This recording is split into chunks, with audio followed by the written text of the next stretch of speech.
first thing they say is, how long is it going to take for me to heal? And the last thing I want to tell them is that it's been 10 years for me. As much as it's been difficult, it's been so fulfilling and so empowering to actually watch my body heal. Whenever you start your healing journey, I want you to remember that you've been living a certain way for perhaps 40 years, and it's just not going to take 3 days to heal. You can live a lifetime living in toxicity, and after 3 months your symptoms can be completely gone. So in this video I'm going to share all the tools, modalities and tricks that I've used over the years that have been the most effective, that I really would love to share with you so that you can start incorporating them as you also begin your journey to holistic health. You know the saying, have 8 glasses of water per day, but you probably don't do it because you've noticed that you spend the whole day in the toilet peeing if you drink those 8 glasses per day. I too don't have time to spend the whole day in the loo.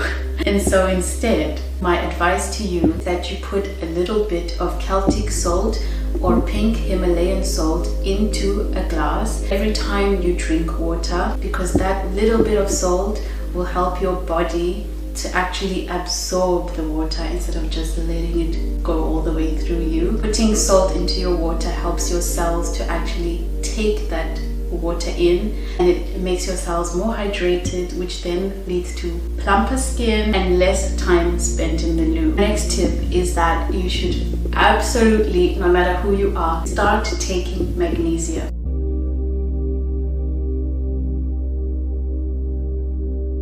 There are so many kinds of magnesium, but in particular I'm talking about magnesium glycinate. Ever since I started taking magnesium glycinate, I am sleeping better than I ever have slept before. I used to be a light sleeper. One little creak in the middle of the night would wake me up and I would be wide awake. Now I am literally sleeping through the entire night. I actually freak out every time it happens, but I'm so grateful to actually be sleeping all the way through the night. There is no better feeling than waking up feeling well rested. It's something I never experienced until now.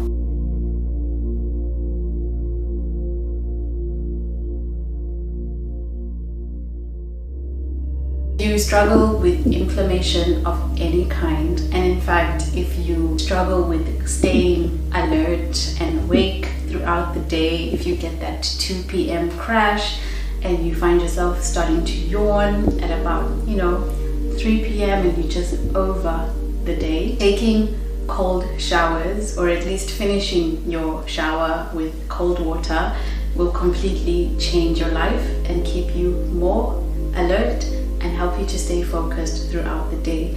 I notice whenever I'm lazy or whenever I don't feel like having a cold shower, I will notice immediately the same afternoon I will be yawning at 2 p.m. and then if I go back, if I have another cold shower the next day, I will be alert the entire day and I will be able to get through the entire day without a single yawn. When you wake up in the morning, stay away from your phone for so many reasons. Firstly, the blue light. The blue light that emanates from your phone disrupts your circadian rhythm. It's way better to begin the day and the first thing that you see is actual daylight.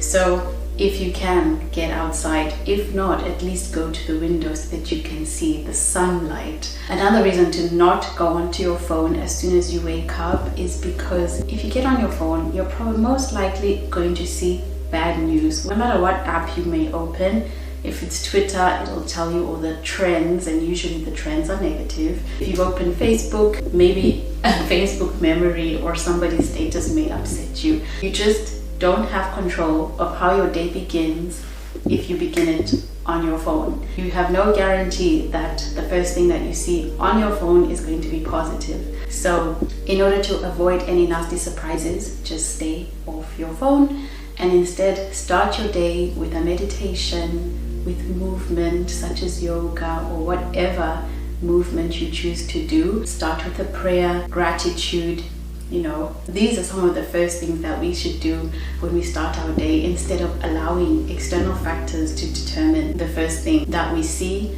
and the first thing that we feel at the beginning of a new day.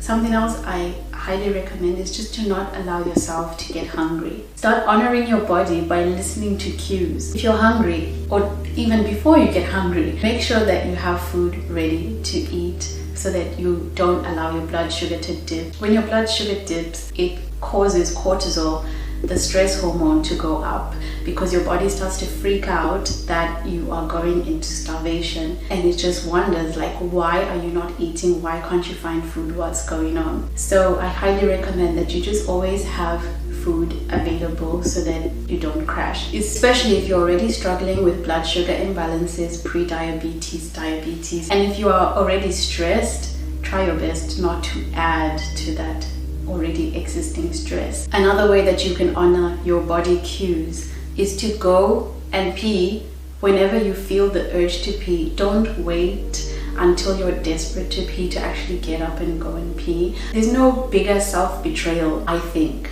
than feeling so uncomfortable that you want to pee but you're not going because, you want to finish this sentence first, or you want to send this email, or you want to finish this task. Just go to the loo. You feel so much better afterwards, and it's just healthier.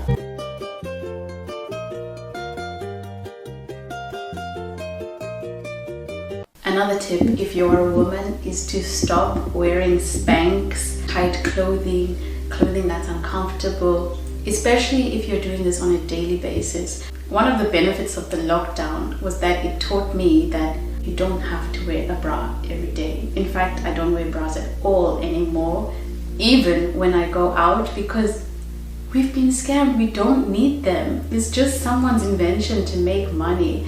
Your boobs will do so much better without that support, because they'll learn how to support themselves actually, and they'll be even more perky than ever before, trust me.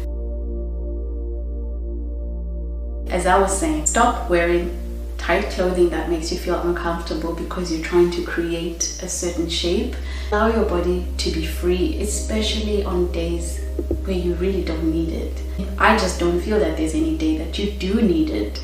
Your body is beautiful the way it is. And I just would hate to hear that any of you are wearing shapewear on a daily basis. You don't need to. You are beautiful just the way you are. I wish I had joined the gym at the beginning of my healing journey. I think it would have helped to accelerate a lot of my hormone imbalances, and it would have helped to also release stress quicker, because oh my gosh, ever since I started gym, things have changed so quickly, and I'm like, was this the missing key? There is no better feeling than sweating toxins out. I don't think anything else is more effective than exercise at getting toxins out through sweat. It feels so good to feel strong. It feels so good to actually work out after years and years of just doing yoga. Now that I'm weightlifting again and doing cardio again, my body's changing so quickly. It's really enjoying it, and I'm so grateful that I can actually join a gym, and I highly recommend it if you can. Please join a gym and go often. It is incredible what exercise can do. Even for your mood, I always feel better after gym. I never ever feel worse. And yeah, it really does help you to see how strong your body is. Also, it's such a confidence boost to know what you can do, especially after years of not doing anything.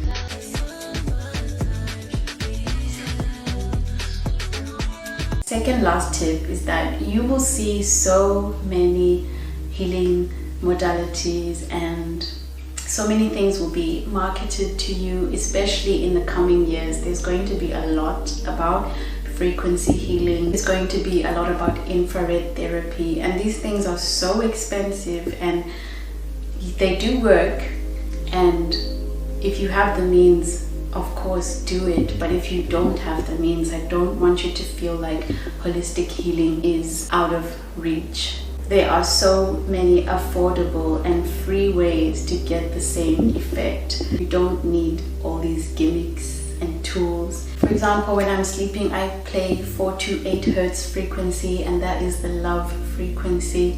I play 963 hertz. I play 5 to 8 hertz. These are all frequencies that you can easily find on YouTube while they are still free.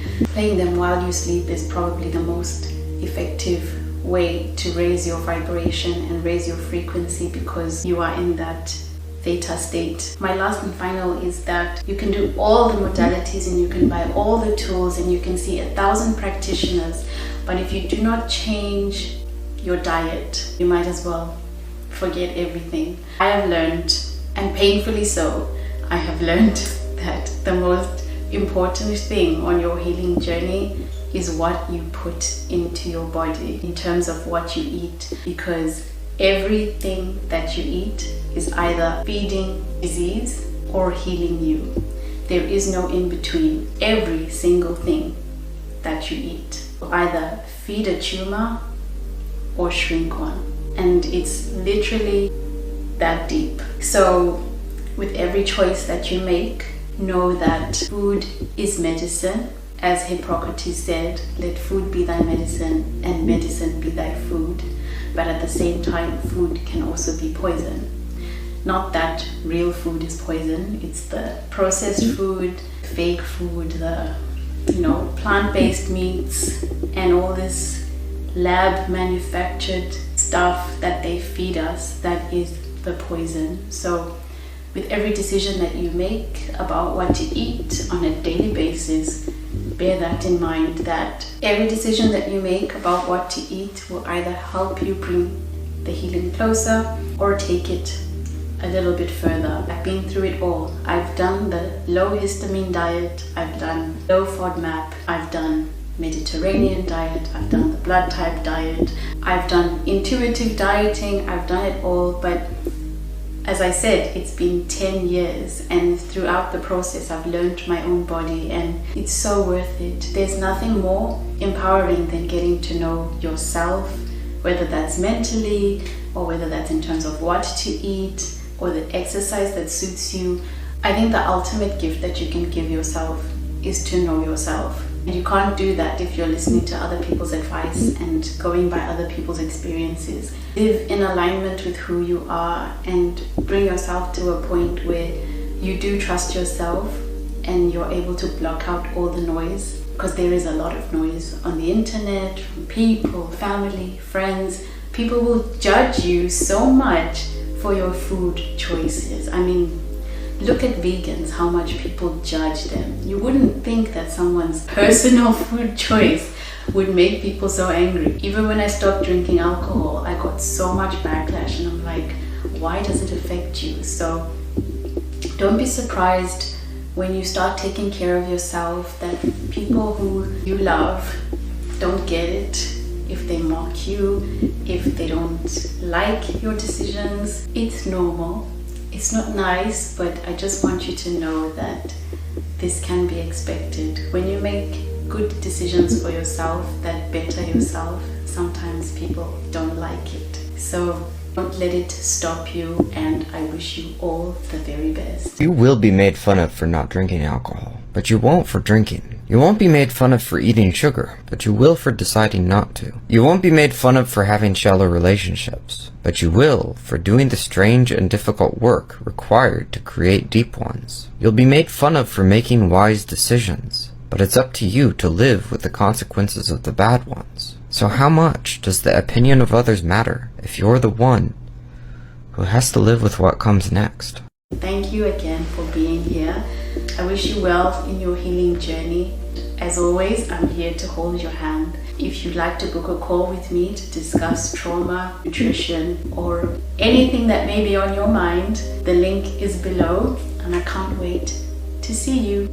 I can't afford to lose me again. I can't afford to lose me again. I can't afford to lose me again. I can't afford to lose me again.